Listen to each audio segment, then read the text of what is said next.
Tao nói to cơ. nó Anh chị. Dạ đang nông tôi chụp phong có hay đó. à đó cơ của hai là Có hay ý cờ theo.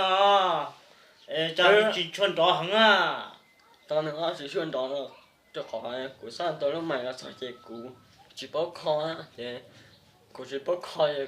của sao theo đấy nó chuyên đó thì của chỉ bao kho nó thì nó theo lịch trình đó của chỉ hay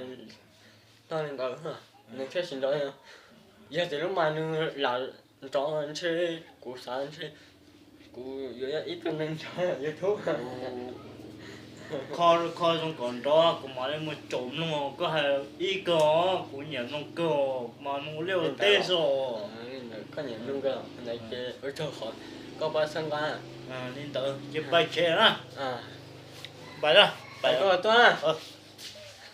nó có những lúc trâu trùng phi sợ đó do thì nó thừa hỏi tôi trùng phi sợ đó giải tụ tí đâu ra này tôi này cu nó tàu ra đã đợi như này tiền nước sao tròn nước sắm lông mấy cậu bia tôi làm gì là tiền cu rồi do lọc để ăn tu rồi đó này to bài gọi bài bài ha cú thôi cho sự sang có cô giờ sang thổi cho nó bia ha lát thứ bảy thì nó sẽ thọ ba cổ lại cổ xe đó cổ ha cổ thì tàn cổ xe ba xe tự bao cổ